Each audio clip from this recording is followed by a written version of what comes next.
নমস্কাৰ পুনৰ এটা নতুন ভিডিঅ'লৈ আপোনালোকৰ মাজলৈ আহিছোঁ আৰু আপোনালোক সকলোকে পুনৰ এবাৰ স্বাগতম জনাইছোঁ মোৰ ইউটিউব চেনেললৈ। মই আজিৰ এই ভিডিঅ'টো জাষ্ট এনেই ডিছকাশ্যনৰ কাৰণে বনালোঁ। এটা বাতৰি পালোঁ যে কামৰূপ মেট্ৰ' জিলাত বুধবাৰৰ পৰা 6 জানুৱাৰীলৈ বিদ্যালয়সমূহ চৰকাৰী বিদ্যালয়সমূহ বন্ধ ঘোষণা কৰিছে। আৰু শীতৰ প্ৰকোপৰ কাৰণে বৰ্ধিত শীতৰ প্ৰকোপ, এইটো এটা খুবেই ভাল খবৰ। কাৰণ ভাল খবৰ মই এই কাৰণেই বুলি কৈছোঁ, ল'ৰা ছোৱালীসকলৰ কাৰণে ভাল। কাৰণ বিদ্যালয় খোলা থকা অৱস্থাত এদিন হয়তো কোনোবা নাযাব পাৰে বা অভিভাৱকে নপঠোৱাকৈ থাকিব পাৰে এদিনৰ কাৰণে। কিন্তু বিদ্যালয় খোলা থাকিলে এনেকুৱা হয় যিহেতু শিক্ষাক এটা গুৰুত্বপূৰ্ণ এটা অংগ হিচাপত লোৱা যায়। বিদ্যালয়লৈ নগ'লে কিবা ক্ষতি হয় নেকি তেনেকুৱা ভাৱত বিশেষকৈ অভিভাৱকসকলে ল'ৰা ছোৱালীসকলক বিদ্যালয়লৈ পঠিয়ায়। কিন্তু সেই অভিভাৱকসকলৰ মাজত এনেকুৱা অভিভাৱকো আছে যি এযোৰ জোতা ক্ৰয় কৰি দিবৰ সক্ষম নহয় বা এটা ভাল চুৱেটাৰ বা জেকেট ল'ৰা ছোৱালীক যোগান ধৰিবলৈ নোৱাৰে।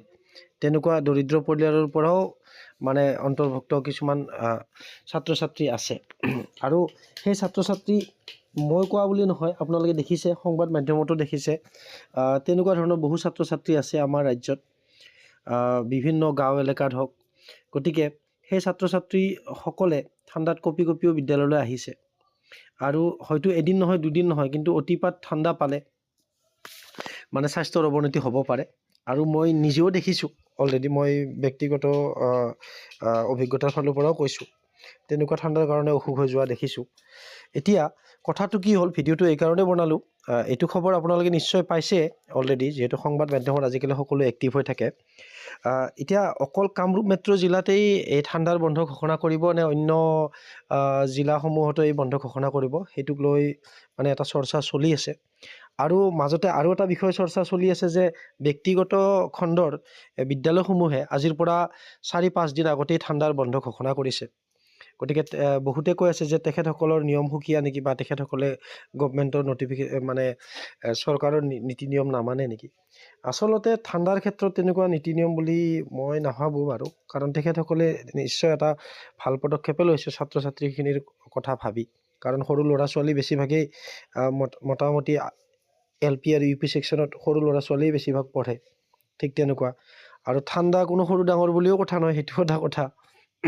এতিয়া মই আৰু এখন আবেদন পালোঁ, ৰাতুল গোস্বামী ছাৰে লিখিছে, অসম ৰাজ্যিক প্ৰাথমিক শিক্ষক সন্মিলন হয়, তেখেতে আবেদন কৰিছে শিক্ষা বিভাগক যাতে কিছুদিনৰ কাৰণে হ'লেও বিদ্যালয়সমূহ বন্ধ ঘোষণা কৰে এই বৰ্ধিত শীতৰ প্ৰকোপৰ বাবে।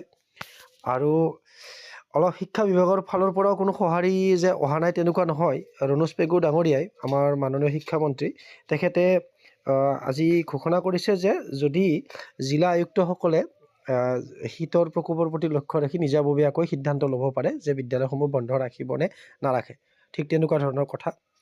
আৰু যিহেতু শীতৰ প্ৰকোপ বৃদ্ধি পাই আছে আৰু বিভিন্ন বতৰ বিজ্ঞানীসকলেও কৈ আছে যে আমাৰ ৰাজ্যত আৰু 2-3 দিনৰ ভিতৰত আৰু বেছি বাঢ়িবহে পাৰে। গতিকে তেনে ক্ষেত্ৰত যাতে বিভাগীয় কৰ্তৃপক্ষৰ ফালৰ পৰা দিলে নহয়, কাৰণ 2-4-5-6 দিনৰ পিছততো নিশ্চয় এদিন নহয় এদিন ৰ'দ ওলাবই। আৰু বতৰ ভাল হোৱাটোৱে কামনা কৰোঁ, গৰম আহক অকণমান, এই আজিৰ পৰা এসপ্তাহ আগত যেনেকুৱা পৰিৱেশ আছিল ঠিক তেনেকুৱা। কিন্তু যি ডিচিশ্যন লয় অলপ সোনকালে ল'লে ভাল, সেইটোৱে কথা। আৰু ইয়াতে শিক্ষকসকলক দোষ ধৰিবলগীয়া একো নাই। হয়তো দুই এচামে ক'ব পাৰে যে তেখেতসকলে বন্ধ পালে ভাল পায়, বিভিন্ন ধৰণৰ কথা ক'ব পাৰে। আচলতে সেইটো তেনেকুৱা নহয়, ছাত্ৰ ছাত্ৰীসকল বহুত অসুবিধাৰ সন্মুখীন হৈছে। আমিও নিজে যিহেতু গাঁৱৰ পৰাই বিলং কৰোঁ, গতিকে আমিও দেখা পাইছোঁ, বহু দুখীয়া মানুহ আছে আমাৰ গাঁৱতো আছে, ঠিক তেনেকুৱা ধৰণৰ কথা। সেইকাৰণে ভাবিলোঁ ভিডিঅ'টো বনাওঁ জাষ্ট ডিছকাশ্যনৰ কাৰণে। এইখিনিতে অৱশ্যে এটা কথা মন কৰিবলগীয়া যে আমাৰ অসমত যিহেতু শিক্ষাবৰ্ষ আগতে জানুৱাৰী মাহৰ পৰা ডিচেম্বৰ মাহলৈকে আছিলে, আৰু যেতিয়া শীতৰ আৰম্ভণি ঘটে তেতিয়াই বছৰেকীয়া পৰীক্ষা শেষ হৈছিলে প্ৰায়। কিছু শীত পৰে, কিন্তু ল'ৰা ছোৱালীসকলৰ জানুৱাৰীলৈকে, মাঘ বিহু যোৱালৈকে কোনো ধৰণৰ তেনেকুৱা নতুন ক্লাছ আৰম্ভ হোৱা নাছিল, বা 2-এদিন হয়তো সেমেকা